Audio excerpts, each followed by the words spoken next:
बस यहाँ पे पहुँच के चलते हैं अंदर। सांप की ऐसी सूरत इख्तियार की और मुंह खोल के उन सांपों की ओर बढ़ने लगा।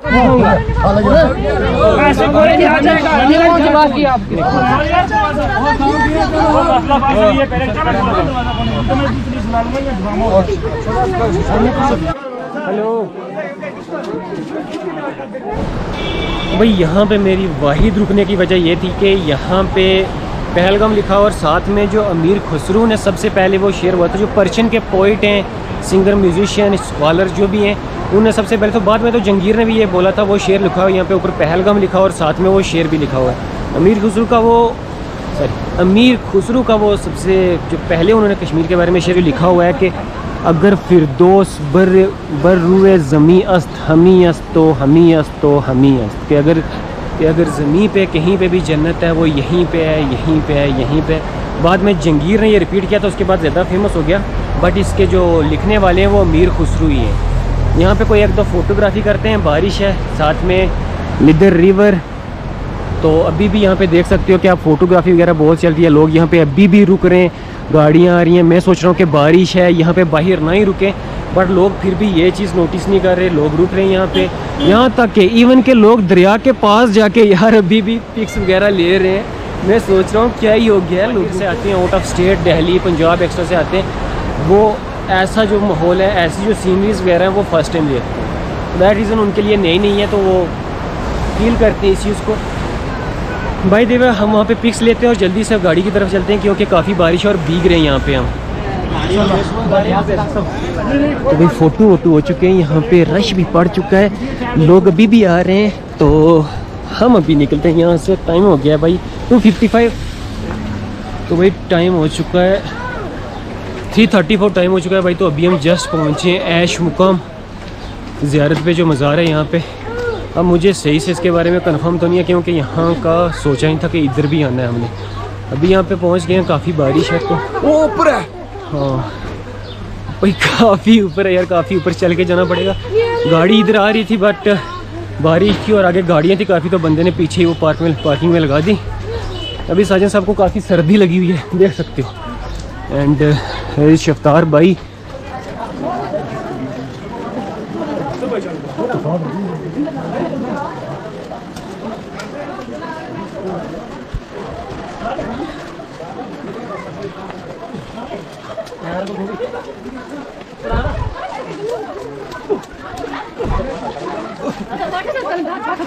फाइनली भाई इतनी स्टेयर्स ऊपर आने के बाद कुछ ऐसी हालत है और कुछ ऐसा रिएक्शन है।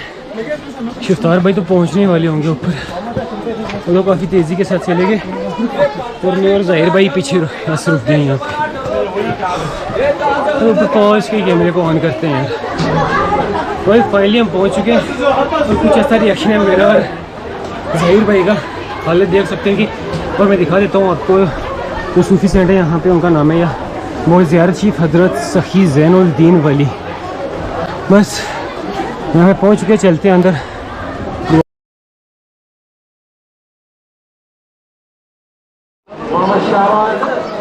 बच्चा को लोकेशन यार, लोकेशन देखोगे क्या, ऐसे सारे घर एक दूसरे घर के साथ बिल्कुल ऐसे लग रहे हैं कि जुड़े हुए हैं, एक ही घर है पूरी लोकेशन। तो अभी मैं हूँ ऐश मुकाम पे। बारिश तो यार बुरे हालत है, अभी भी देख सकते हो बारिश चल रही है, रेगुलर चल रही है, 1 मिनट के लिए भी नहीं रुकी। अभी यहाँ पे पहुँचे हुए हैं, अब करते हैं ज़ियारत और जल्दी से निकलते, क्योंकि बाकी सब गाड़ी में वेट कर रहे हैं और ज़ाहिर भाई और शफ्तार भाई भी निकल गए। मैं यहाँ पे जस्ट थोड़ा सा इन्फॉर्म करने के लिए रुक गया था और बारिश में भीग रहा हूँ। हालत दिख ही रही होगी आपको, ये देख लो यार। भाई यहाँ पे कैमरा अंदर लाना अलो नहीं है, लेकिन मैं लेके आया। मेरे गोप्रो की जो डिस्प्ले है वो मैंने ऑफ हो किया, 1 मिनट रखा था। तो यहाँ पे शफ्तार भाई पहले से आए हुए थे, बट मैं नहीं आया था और ना मुझे किसी ने बताया कि इतनी अंदर केव है इसके। मैंने सोचा शायद अंदर मज़ार होगा, और जो बाहर मज़ार है ऊपर, वो पूरा इस पहाड़ी के ऊपर है। और जो आपको एंड पॉइंट दिख रहा है ना, वहाँ पे इसका एंड नहीं है, उसके काफ़ी आगे जाके एंड हो रहा है। मैं आपको वो भी दिखा रहा हूँ, और ये जो मैं दिखा रहा हूँ आपको, इसके बाद मैं आपको जो मकामी यहाँ पे मस्जिद है, वहाँ के जो इमाम है, उनकी ज़ुबानी भी सुनेंगे, इनकी मुख्तसर से अल्फाजों में इनकी हिस्ट्री सुनेंगे थोड़ी, आप वो भी देख लेना। देख सकते हैं आप, ये पहाड़ी अभी देख लें आप, और ये जो लाइट आपको दिख रही है ये पूरी लाइटनिंग बाद में हुई है। यहाँ पे फैंस वगैरह बाद में लगाए गए हैं, जितनी भी डेकोरेट किया गया है यहाँ पे ये सारा कुछ बाद में हुआ, मार्बल एक्स्ट्रा सारा कुछ। और यहाँ पे कुछ लोग साइड पे जो जगह बनाई गई है, ये अभी लड़के बैठे हुए हैं यहाँ पे, बट कुछ एक साइड पे और जगह हैं जहाँ पे बैठ के बाकी लोग इबादत कर रहे हैं। अभी इतना रश है यहाँ पे, शायद बुड़गाम का कोई स्कूल है, वहाँ से एक्सकर्शन वगैरह पिकनिक वगैरह भी आई हुई है, उस वजह से आज ज़्यादा। और अब यहाँ पे इतनी कंजेस्टेड जगह है कि एक ही पर्सन झुक के अंदर घुस सकता है, अंदर तो जगह है। और ये रही मज़ार अंदर, फाइनली अंदर मज़ार रही हज़रत शेख ज़ैनुद्दीन वली की। और अब यहाँ पे दुआ वगैरह होगी और फिर हम निकलते हैं यहाँ से बाहर, और आपको अब दिखाते हैं बाहर की जगह, दुआ वगैरह कर लेते हैं यहाँ पे। अब भाई कैमरा अंदर लाना अलो नहीं था, इसलिए मैं थोड़ी थोड़ी वीडियो बना रहा था, शायद ही किसी ने कंप्लीट वीडियो अंदर तक की बनाई होगी। यहाँ से आप देख सकते हैं जो कि अब वापस जल्दी जल्दी हम बाहर निकलते हैं यहाँ से। और एक तरफ से बहुत कंजेस्टेड जगह है, एक तरफ से लाइन है बाहर जाने की और एक तरफ से अंदर जाने की। आगे आगे शिफ्तार भाई चल रहे हैं और हम निकल आए यार बाहर, तो जल्दी से अब चलते हैं बाहर। शायद बारिश अभी दोबारा स्टार्ट हो ही चुकी है। और भाई मज़ार के सामने बिल्कुल जो ये जगह है, यहाँ पे बजरंगी भाईजान में एक वाली है जिसकी शूटिंग यहाँ पे बैठ के हुई थी, बिल्कुल इसी परफेक्ट इसी लोकेशन पे। तो अभी काफ़ी टाइम हो चुका है, हम यहाँ से निकलते हैं। और बारिश भी दोबारा से, जैसे हम अंदर गए थे तो बारिश रुकी हुई थी, अब वापस बाहर है तो बारिश की छोटी छोटी बूंदें गिरना शुरू हो चुकी हैं। और लेट भी काफ़ी चुके हैं यार, खाया भी सुबह से कुछ नहीं है, अभी भूख भी लग रही है। निकलते हैं जल्दी से यहाँ से, एंड एडिटिंग करके शाम तक जस्ट अपलोड करेंगे, या कल मॉर्निंग टाइम 6 से 7 बजे के बीच में आपको ये वीडियो दिखाएंगे। तो अब जो यहाँ पे मुकामी मस्जिद के इमाम हैं, वो उनसे इनकी हिस्ट्री थोड़ी सी सुन लेते हैं। तो इसमें जो है औलिया बहुत सारे हैं जो आपको मुख्तलिफ इलाक़ात में मिलेंगे। जी जी जी। उन्हीं मायानाज शख्सियात में से एक हज़रत सफ़ी ज़ैनुद्दीन वली। सुभान अल्लाह। ये जो है असल में गैर मुस्लिम थे। अच्छा। इनका ताल्लुक़ राजपूत ख़ानदान से था। अच्छा। इनका आबाई कस्बा या शहर की कह लीजिए कश्तवाड़ है। कश्तवाड़, अच्छा। वहाँ पलमड़ इलाके में रहते थे। अच्छा। इनके बाप वहाँ के बहुत बड़े राजाओं में से एक राजा थे। अच्छा। चूँकि इनकी पैदाइश से पहले ही उनकी जो है वफ़ात हो गई। अच्छा। उसके बाद इनकी परवरिश इनकी माँ ने की। और विलादत के बाद जब छोटे ही थे ये बीमार हो जाते थे अक्सर। अच्छा। एक दफ़ा उसने देखा कि उसे एक ख्वाब में एक शख्स मिले। जी जी। हाँ।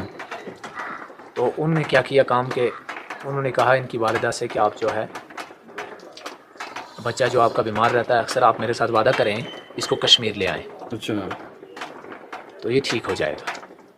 जब वो सुबह को बेदार हुई तो बच्चा ठीक था, जो कि उससे पहले सख्त ही बीमार और अलादत की हालत में था। सुबह को ऐसा हुआ कि जब इसे ठीक हुआ बच्चा, तो अब ये सोच रही थी मैंने ख्वाब में देखा है। ख्वाब की बात पर हम अक्सर उतना यकीन नहीं करते जी। काफ़ी अर्सा बीत जाने के बाद फिर बच्चा बीमार हो जी। तो फिर वही हज़रत जो इन्हें ख्वाब में दिखाई दिए थे वो ज़ाहिरन इनके पास आए। सुभान अल्लाह। और कहा कि आपसे मैंने कहा नहीं था इनको कश्मीर ले आना जी। कहा कि हज़रत अब की बार अगर ये ठीक हो जाएं तो मैं किसी भी सूरत इनको जो है कश्मीर ले आऊँगी। चुनाचे ये ठीक हो गए और फिर वहाँ से वो रुखसत हुए अपने माँ अहल वयाल के। यहाँ जो पहलगाम का रोड है, इस रोड पर एक जगह है उसको बमजू कहते हैं। अच्छा। मटन के थोड़ा आगे वहाँ पर एक ज़ियारत मिलेगी बाबा बामुद्दीन की। अच्छा। और बामुद्दीन साहब ने इनकी सबसे पहले तरबियत की। अच्छा। जो जिन हज़रत के ये शागिर्द रहे या जिनके खलीफा थे उन्हें हज़रत शेख नूरुद्दीन नूरानी रहमतुल्लाह अलैह कहते हैं। अच्छा। उनका मज़ार बाबा रेशी वहाँ गुलमर्ग साइड में है। अच्छा। तो उसके बाद जो है ये उनकी तरबियत में रहे काफ़ी अरसे तक। और जब ये इनकी रूहानी फरागत हो गई उनके पास, तो उनसे रुखसत चाहिए और ये कहा कि मुझे वो जगह बताएं जहाँ पे मैं आपके बाद की ज़िंदगी गुजारूँ जी। जगह ऐसी होनी चाहिए जो आग से जल ना सके। ओह। जगह ऐसी होनी चाहिए जिसे पानी डुबो ना सके। ओह। जगह ऐसी होनी चाहिए जिसको हवा उड़ा ना सके। ओह। अब ये शर्त जब सुने तो हज़रत ने कहा ऐसी कोई जगह तो है नहीं। तो एक खलीफा ने कहा कि एक गार है, गुफा है एक, और वो पहलगाम के करीब ऐश मुकाम एक जगह है, वहाँ पहाड़ी पर है। अच्छा। तो हज़रत ने थोड़ी बहुत देर सोचने के बाद कहा, वो गार जिसमें सांप बिच्छू रहते हैं, क्या रह सकोगे उस गार में? तो हज़रत ने कहा हम जाएंगे, देखेंगे। तो फिर हज़रत सखी ज़ैनुद्दीन वली कुछ अशख़ास के साथ यहाँ तशरीफ़ लाए। आपने अंदर से देखा होगा इस गार को, ये गार ऑटोमेटिकली बनी हुई है, किसी ने बनाई नहीं। अच्छा। अब जो है इसमें जो नीचे काम किया गया है, उसमें मार्बल वगैरह लगा दिया गया है, ये बाद में हुआ है, वरना पहले ये बिल्कुल सीधी सादी एक गार थी, गुफा थी। तवारीख जो सखी ज़ैनुद्दीन वली की है उसमें लिखा हुआ है कि जब हज़रत यहाँ आए तो इन्होंने देखा कि इसमें तो बिच्छू वगैरह कम थे, सांप ज़्यादा थे इस गार। अच्छा। और इनकी विलायत की एक करामत उस वक्त ज़ाहिर हुई जब एक सांप उन तमाम सांपों में से रेंगता हुआ इनके पास आया। अच्छा। और पास आने के बाद उन्होंने कहा कि आप यहाँ से जा रहे हो या मैं इन सांपों को ख़बर कर दूँ तो आपकी अभी हड्डियाँ यहाँ पड़ी हुई होंगी। अच्छा। तो हज़रत ने ये बात सुनी जब, तो इसने अपने एक साथी को भेजा कि आप पीर साहब के पास जाएँ, मुर्शिद कामिल के पास जाएँ, उनसे ये माजरा बता दें। चुनांचे उसने वहाँ जाकर कहा तो हज़रत ने इनके पीर साहब ने इन्हें एक आसा दिया, छड़ी जो होती है ना हाथ में, वो आसा दिया कि ये ले जाओ और उस गार के सामने डाल दो। तवारीख में लिखा है कि उस आसा जब यहाँ गार के सामने नीचे फेंक दिया गया तो आसे ने उस टाइम सांप की सी सूरत इख्तियार की और मुंह खोल के उन सांपों की ओर बढ़ने लगा। तो सांप यहाँ से भागने लगे तो इन्होंने अपने साथियों से कहा इनको फ़ौरन जमा करो, और जमा करने के बाद इनको उठाओ, और यहाँ आपको निकलते समय पीछे एक पहाड़ नज़र आएगा, उस पहाड़ से पीछे एक जगह उनको डाल दिया गया, उस जगह का नाम पोहर पजन है। अच्छा। उसके बाद हज़रत ने यहाँ काफ़ी तवील अरसे तक यहाँ इसी गार में इबादत की, अल्लाह ताला की बंदगी की, और इसी में हज़रत मदफून भी है। ओह सुभान अल्लाह। यह है मुख्तसर इनका तार। हाँ ना, वही सोच रहे थे कि ऐश मुकाम से वापस आते वक्त यार रास्ते में कहीं पे रुकना नहीं है, तो जोराबाजी मिल गए, चाय वगैरह पी के ही चलते हैं यार। यार तारिक भाई को मैं, आपको पता है जब हम बेताब वैली में तब मैंने कहा था कि तारिक भाई ने कोई सस्ता नशा कर लिया है, तो देख लो यार, हरकतें देख लो, हरकतें देख के लगता है कि भाई बंदे ने कोई सस्ता नशा किया हुआ है। तारिक भाई कौन सा नशा किया हुआ आपने आज? बार बार कहता हूँ भाई कि कहीं पे नहीं रुकना, नहीं रुकना, नहीं रुकना। तो अगेन हम रुक गए यहाँ पे अनंतनाग, कहीं पर पादशाही बाग ऐसा कुछ है। ये शायद कोई फैमिली पार्क, जैसे फैमिली पार्क होती है ना वैसी है ये कोई पार्क, उसी टाइप की है यार। तो क्योंकि पूरा दिन हो गया यार, अभी सर्दी लग रही है, पूरा दिन हो गया बारिश में घूमते घूमते, जिस तरफ जाएँ उसी तरफ बारिश, जिस तरफ जाएँ उसी तरफ बारिश। बेताब वैली गए, वहाँ पे भी हमें बारिश स्टार्ट हो गई, और उसके बाद ऐश मुकाम गए, वहाँ पे तो आपने देखा ही तक कि बराबर बारिश ही रही। केव के अंदर के बाहर आए, बारिश रुकी, देन जब केव के अंदर के बाहर आए तो दोबारा बारिश स्टार्ट हो गई थी। अब यहाँ पे इसलिए रुके हैं क्योंकि बारिश वगैरह नहीं है, तो थोड़ा सा मूड को फ्रेश करने के लिए। आपको यहाँ पे वो शफ्तार भाई और ज़ाहिर भाई आपको दिख रहे होंगे, शफ्तार भाई और ज़ाहिर भाई के फ़ोटोग्राफी वगैरह कर। So guys I don't know कि अब भी हमारा थोड़ा कैसे दिख रहा है आपको, क्योंकि काफ़ी यार अंधेरा पड़ गया है, अंधेरा पड़ गया। तो यहीं पे करते हैं इस व्लॉग का एंड, क्योंकि जब तक हम वापस रूम में पहुँचे तो यार रात हो जानी है। And don't focus on my that type of octopus face. And बस यहीं पे इस व्लॉग का करते हैं एंड, क्योंकि बहुत हो गया, बहुत समझते हो ना, बहुत हो गया, ज़्यादा व्लॉग बना लिया। सो होप कि आपको व्लॉग अच्छा लगा होगा। Bye bye, love you all, see you soon in next vlogs. I don't know कि कब मिलेंगे नेक्स्ट। Bye bye.